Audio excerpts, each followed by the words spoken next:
잠언 15장의 말씀입니다. 15장 16절과 17절 두 절입니다. 구약 성경 927쪽입니다. 잠언 15장 16절, 17절 우리 두 절의 말씀을 함께 봉독하겠습니다. 우리 같이 읽습니다. 가산이 적어도 여호와를 경외하는 것이 크게 부하고 번뇌하는 것보다 나으니라. 채소를 먹으며 서로 사랑하는 것이 살찐 소를 먹으며 서로 미워하는 것보다 나으니라. 아멘. 기도합니다. 아버지 하나님 감사합니다. 오늘도 주님 우리를 불러주시고 우리 인생 가운데 놀라운 역전승의 은혜를 하나님 허락하실 줄 믿습니다. 오늘 드려지는 이 예배 가운데 하나님 은혜 주시고 또한 말씀 앞에 우리를 세우셨사오니 이 말씀이 우리의 가슴팍에 깊이 새겨지는 말씀이 되게 하시고 이 말씀 통해서 하나님의 영광을 드러내는 우리가 되게 해 주옵소서. 예수님의 이름으로 기도합니다. 아멘.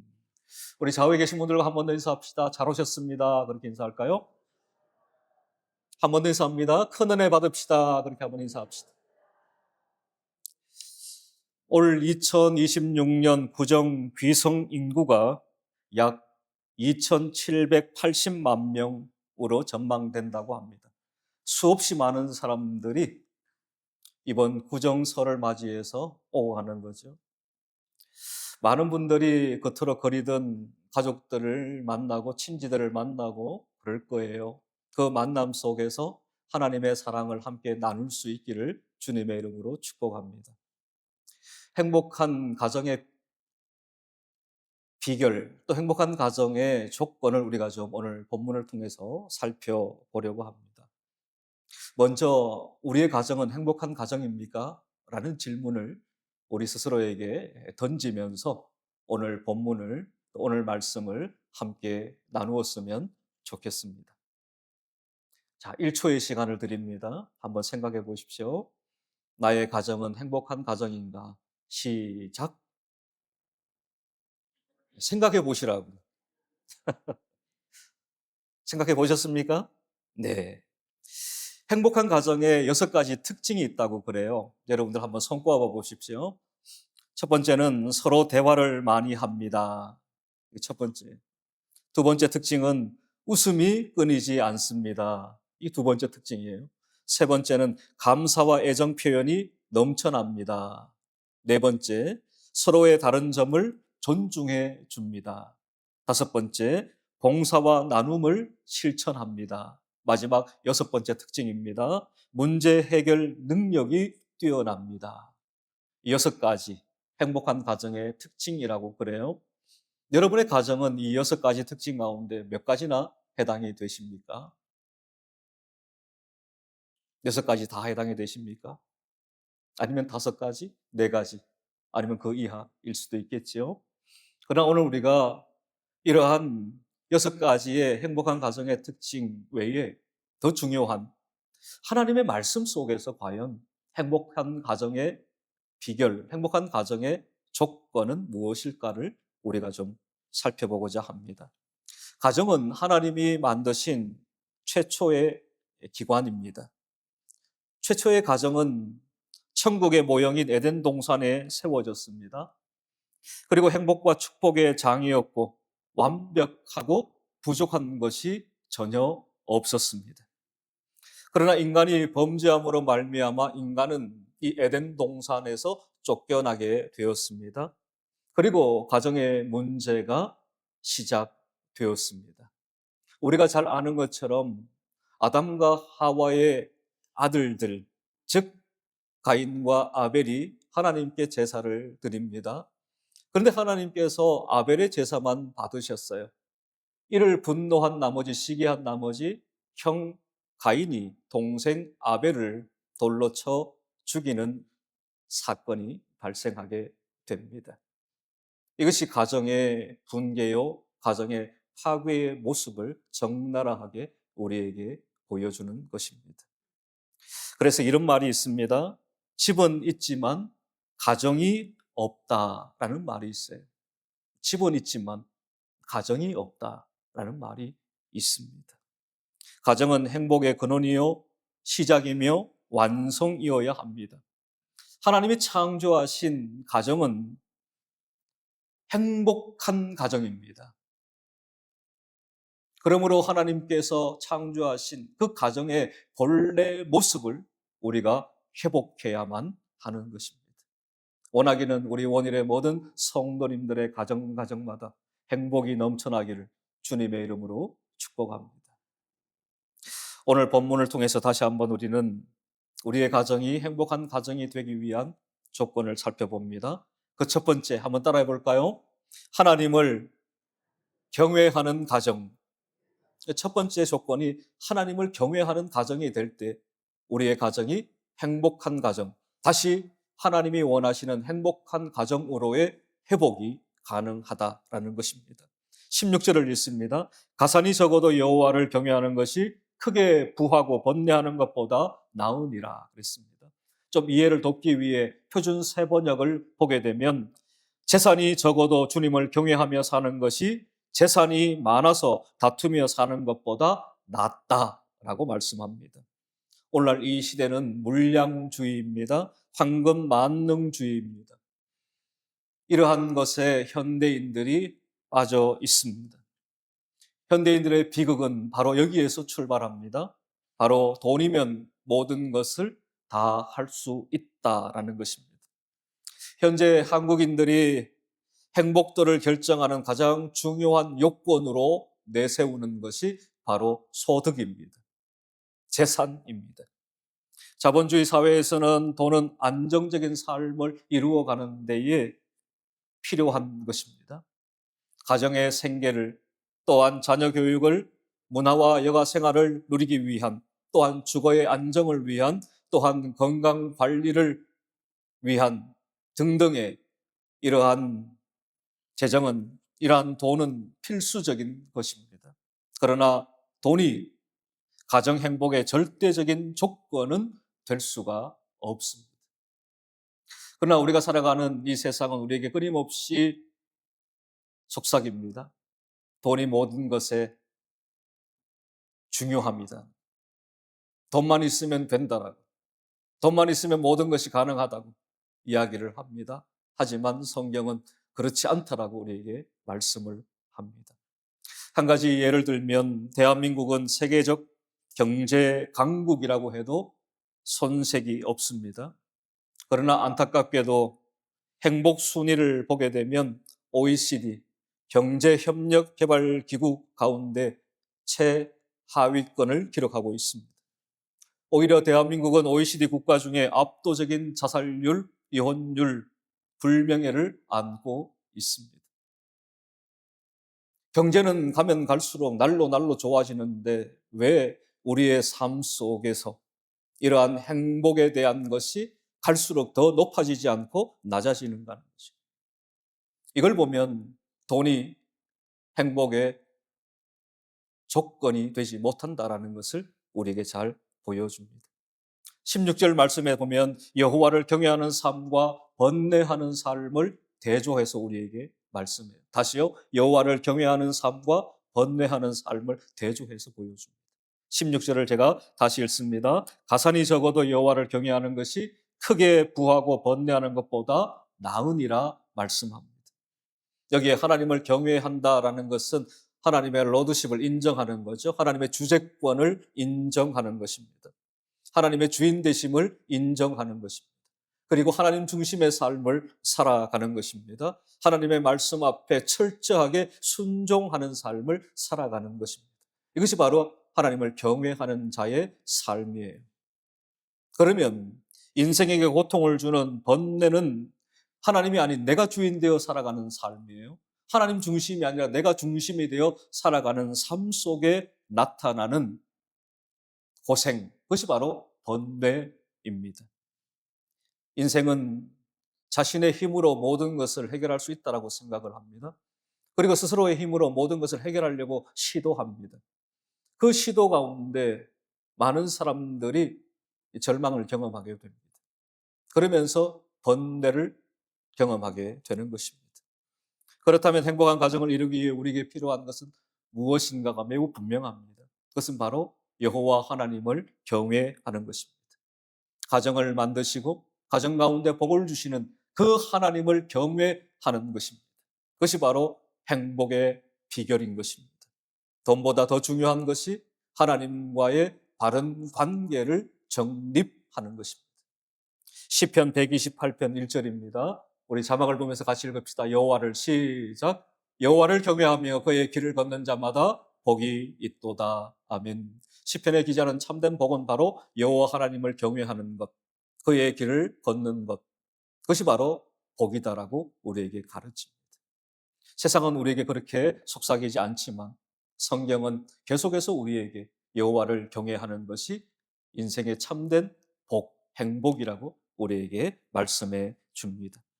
돈이 부족하면 불편할 수 있습니다.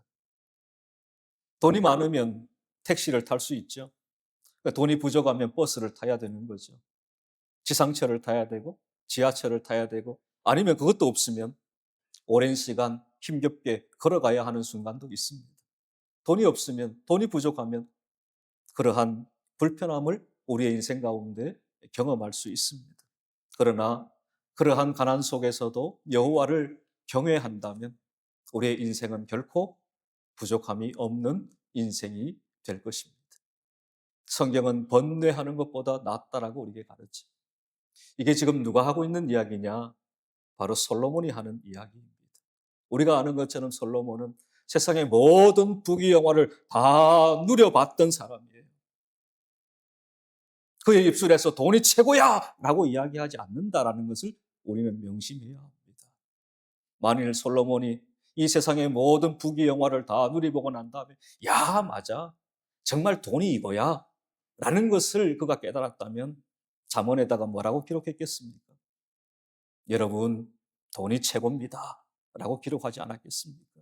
그러나 잠언의 말씀은 그렇게 우리에게 기록하고 있지 않습니다. 돈이 최고가 아니라 하나님을 경외하는 것이 최고다. 라고 우리에게 말씀해 주고 있습니다.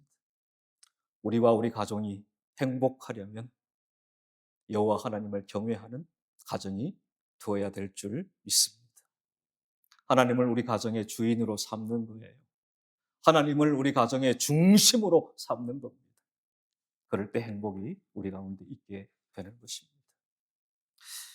테레사 수녀가 미국 순회 전도를 할 때에 미국의 엄청난 부호와 같은 자리에 앉게 되었습니다.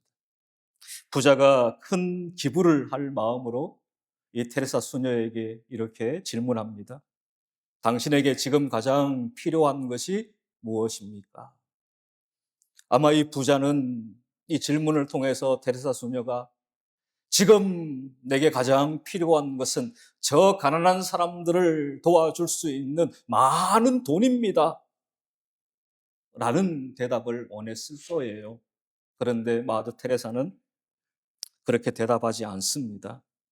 이렇게 대답합니다. 필요한 것이요. 제게는 예수님만 필요합니다.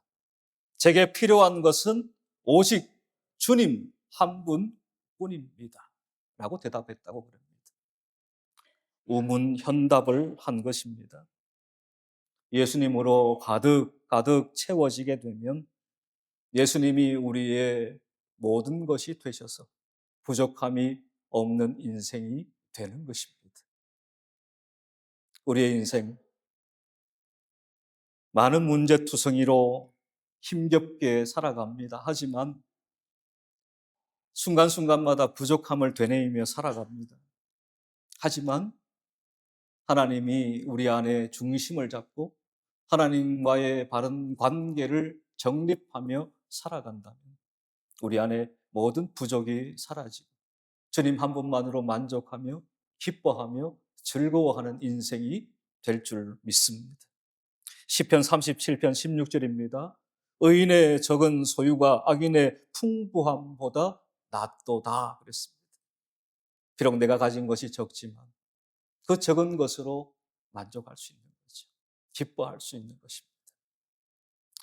행복한 가정의 조건은 여호와를 경외하는 것입니다.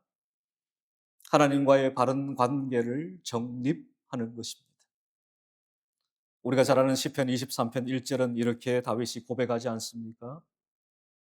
여호와는 나의 목자시니 내게 부족함이 없으리로다.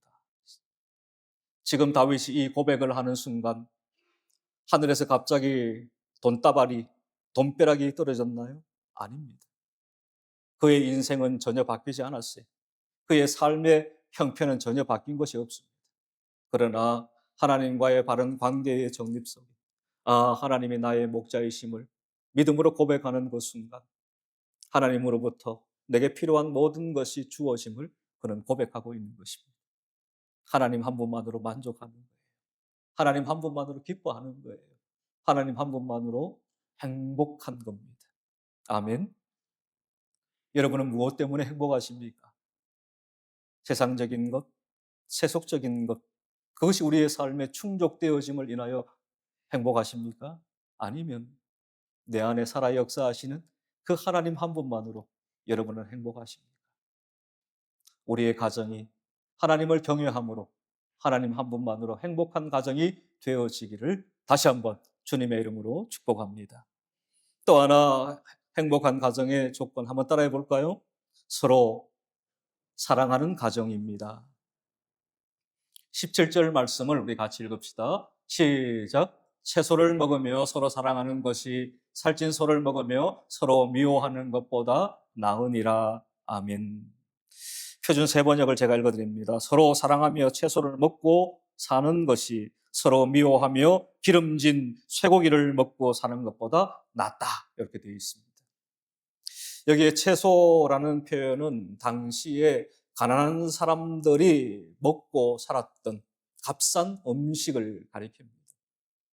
그리고 반대로 살찐 소는 부자들이 먹는 값비싼 음식, 산의 진미를 가리키는 것입니다.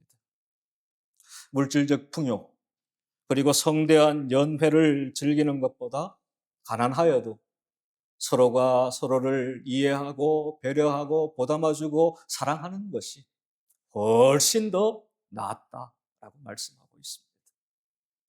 여러분, 솔로몬을 한번 생각해 보십시오. 솔로몬은 처가 얼마나 많은지 몰라요. 첩이 얼마나 많은지 몰라요. 그 사이에서 태어난 자식들이 얼마나 많겠습니까? 하루도 가정이 편할 날이 없을 거예요.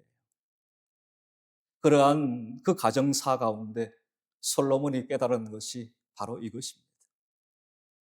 호화찬란한 곳에 살면서 또한 그곳에서 남들이 먹어보지 못한 탁월한 음식을 먹으며 산다 할지라도 거기에 사랑이 없으면 그거 아무것도 아니더라. 솔로몬은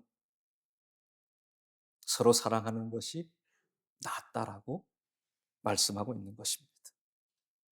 종교개혁자인 마르틴 루터는 말합니다. 사랑하는 부부가 사는 가정은 보이는 천국이다. 보이는 천국. 우리는 많은 경우 죽어서만 천국 간다 생각을 해요. 맞습니다. 우리 죽으면 천국 가죠. 그러나 성도는 이 땅에서 천국의 예고편과 천국의 맛을 보며 사는 자들입니다. 여러분의 가정이 작은 천국이 될 수 있기를 주님의 이름으로 축복합니다. 그러기 위해서는 서로가 서로를 사랑해 주어야만 하는 것입니다. 일방적인 사랑이 아닙니다. 쌍방간의 사랑입니다. 사랑은 서로 주고받는 거예요. 우리의 가정이 그러한 가정 될 수 있기를 바랍니다. 우리의 가정을 파괴하는 것은 가난도 아니에요. 환난도 아닙니다. 가정을 파괴하는 것은 바로 사랑이 식어지는 것이에요. 그러므로 행복한 가정을 만들려면 다시 사랑이 가득한 가정이 되어야 하는 것입니다. 이를 위해서 온 가족이 함께 힘써야만 하는 것입니다. 아빠만, 엄마만, 자녀들만이 아니에요. 온 가족의 구성원들이 다 함께 이 사랑의 회복을 위해 노력해야만 하는 것입니다. 미국의 최고의 카운셀러이며 작가인 잭 캠필드라는 분이 쓴 가족, 사랑할 수 있을 때 사랑하라라는 책이 있습니다. 가족들을 사랑할 시간이 많지 않다는 것을 일깨워주는 책입니다. 우리는 내 옆에 가족이 나와 영원히 살 것처럼 생각을 합니다. 그러다 보면 우리가 소홀히 여길 때가 있습니다. 뭔가 사랑을 표현하려고 하다가도 시간이 많다 생각하며 다음에, 나중에 하지 뭐라고 생각할 때가 많습니다.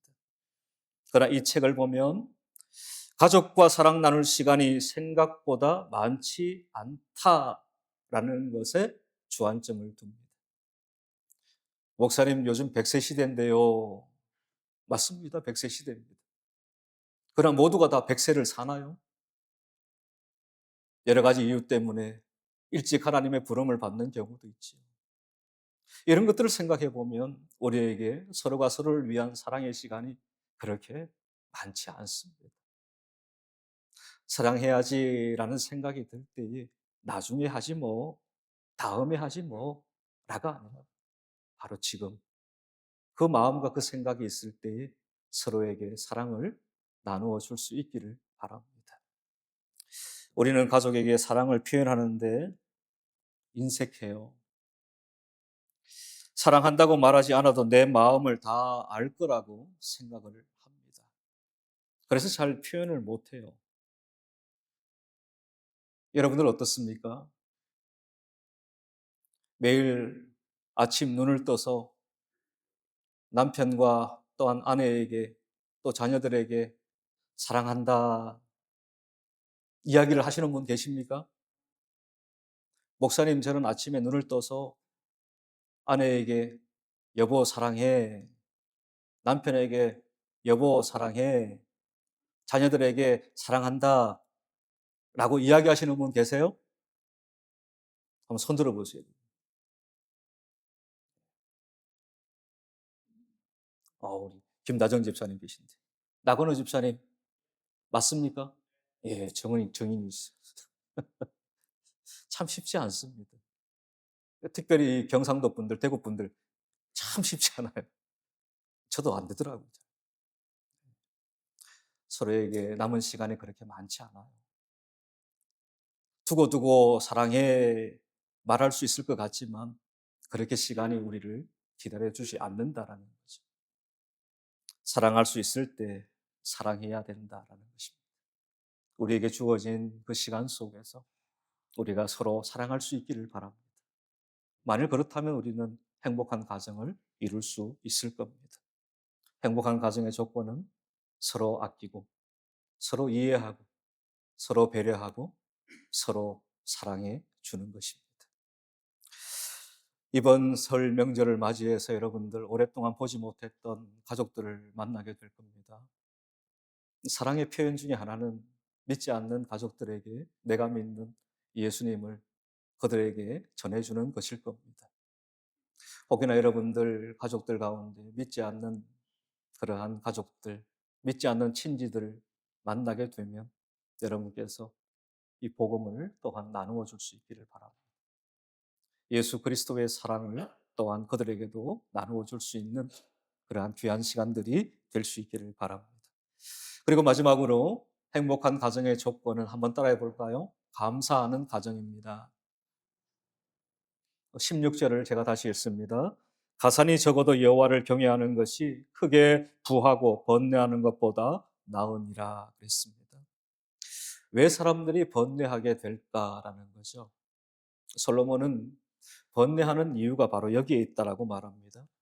자신이 소유한 그 재산을, 재물을 지키기 위한 것이 아니라 더 많은 것을 가지려고 하는 탐욕과 탐심으로 인한 번뇌이다라고 가르쳐 줍니다. 우리가 번뇌하는 많은 이유가 뭐냐 하면 바로 더 많은 것을 가지려고 하는 탐심과 탐욕에 의한 것이라는 것이죠. 인간은 탐욕에 기인한 번뇌가 날마다 찾아옵니다. 골로새서 3장 5절을 보면 이렇게 말씀합니다. 탐심은 우상 숭배니라 그랬습니다. 죄성을 지닌 우리 안에 여전히 탐심이 가득해요. 늘 말씀드리지만 이 죄성이라는 것이 마치 잡초와도 같아요. 한번 뽑아내고 나면 이제 깨끗해졌다.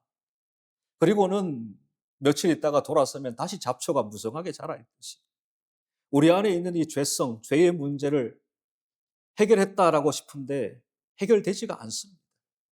다시 이 죄가 또 자라나고 자라나고 자라나는, 그 중에 하나가 우리 안에 있는 이 탐심이에요. 탐욕입니다. 더 많은 것을 소유하려고 하는 것, 더 많은 것을 가지려고 하는 것이죠. 이것이 우상 숭배라고 사도 바울은 말씀하고 있는데, 이것을 통해서 우리 안에 끊임없이 번뇌가 찾아오게 되는 것입니다. 채워지지 않는 탐욕은 아무리 많은 재물과 돈을 가지고도 채워지지 않는 것입니다. 그러므로 결코 행복할 수가 없습니다. 가득 채워지면 행복할 텐데 아무리 채우고 채워도 가득 채울 수가 없기 때문에 그렇습니다. 그러므로 행복할 수 없는 거죠. 그렇다면 무엇이 우리를 행복하게 만들까요? 자족하며 감사하는 것입니다. 스스로 만족하는 거예요. 그리고 내가 가진 것을 인하여 감사하는 겁니다. 아, 하나님이 내게 물을 이만큼 주셨구나. 야, 감사하다. 이것만 해도 충분하다. 그런 마음을 가질 때에 우리 마음이 행복할 수가 있어요. 에이, 이거밖에 안 되네. 하나님 채워주실 것 같으면 가득 채워주시지. 왜 이만큼은 남겨두셨나? 원망하고 불평하는 것이 아니라, 하나님 이것도 충분해요. 하나님 이것도 많아요. 하나님 감사해요. 그러면 우리 안에 행복이 가득하게 되는 것입니다. 빌립보서 4장 11절을 보세요. 우리 같이 읽읍시다. 시작. 내가 궁핍함으로 말하는 것이 아니니라 어떠한 형편에든지 나는 자족하기를 배웠노니. 우리가 어떠한 형편에든지 자족하기를 배움을 통해 우리는 스스로 만족하며 스스로 감사할 수 있어야 하는 것입니다. 감사할 때 기쁨이 솟아납니다. 감사할 때 행복이 넘쳐납니다. 그리고 우리의 가정이 감사함으로 작은 천국이 됩니다.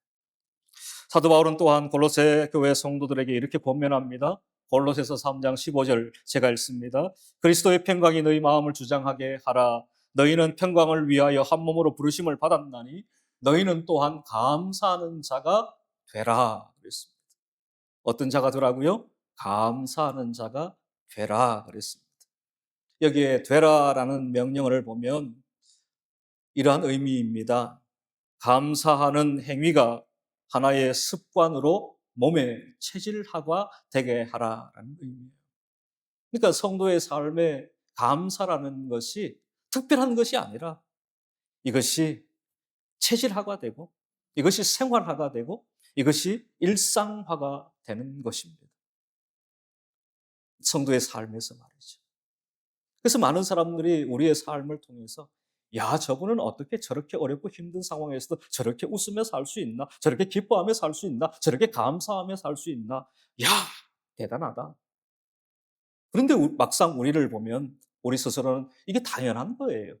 왜? 이게 체질화되어 있으니까. 이게 일상화되어 있으니까. 이게 생활화가 되어 있으니까. 감사가 나와 함께하고 있으니까. 탈무드를 보면 세상에서 가장 지혜로운 사람을 배우는 사람이라고 그래요. 그리고 세상에서 가장 행복한 사람은 감사하며 사는 사람이라고 말합니다. 사람은 행복해서 감사하는 것이 아니라고 합니다. 감사하며 살기에 행복해진다라고 말합니다. 여러분의 삶에 감사가 체질화가 되고 일상화가 되고 생활화가 될 수 있기를 바랍니다. 원망과 불평이 탁 올라오려 그러면 안 돼! 이걸 눌러야 돼요. 그리고는 감사 할 수 있기를 바랍니다. 가족 구성원들 간에도 마찬가지예요. 남편 얼굴만 봐도 짜증나는 분들이 계시죠? 아내들 얼굴만 봐도 막 이렇게 인상이 구겨지는 분들이 계시죠?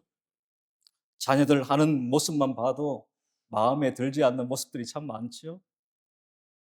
그때 왜 우리 남편은 이럴까? 우리 아내는 이럴까? 우리 자식들은 왜 저럴까?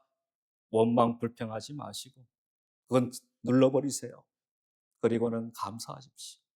하나님 내게 이런 아내를 주셔서 감사하고 이런 남편을 주셔서 감사하고 이런 자녀들을 주셔서 감사하십시오. 그러면 우리의 가정이 행복한 가정이 되게 될 줄 믿습니다. 행복한 가정의 조건은 작은 것에 감사하는 거예요. 그리고 당연한 것에 감사하는 것입니다. 그럴 때 우리의 가정이 행복한 가정이 될 줄 믿습니다. 말씀을 정리합니다. 부정서를 앞두고 이 말씀을 나누는 이유는 우리의 가정이 더욱 하나님 안에서 행복한 가정이 되기를 소망하는 마음으로 함께 이 말씀을 나눕니다. 이 세상에 완전하며 완벽한 가정은 아무 가정도 없습니다. 그러나 우리가 그러한 하나님이 기뻐하시는 가정으로 나아가기 위해서 하나님의 말씀 속에서 우리는 행복한 가정의 조건을 찾아보았습니다. 그 첫 번째는 하나님을 경외하는 가정이에요. 그 둘째는 서로 사랑하는 가정입니다. 그리고 마지막 세 번째는 무슨 가정이라고요? 감사하는 가정입니다. 우리 모든 가정이 이러한 주 안에서 행복을 누리는 작은 천국을 경험하는 복된 가정이 되기를 주님의 이름으로 축복합니다. 또한 이번 구정설 명절이 그러한 명절 되기를 주님의 이름으로 축복합니다. 기도하겠습니다.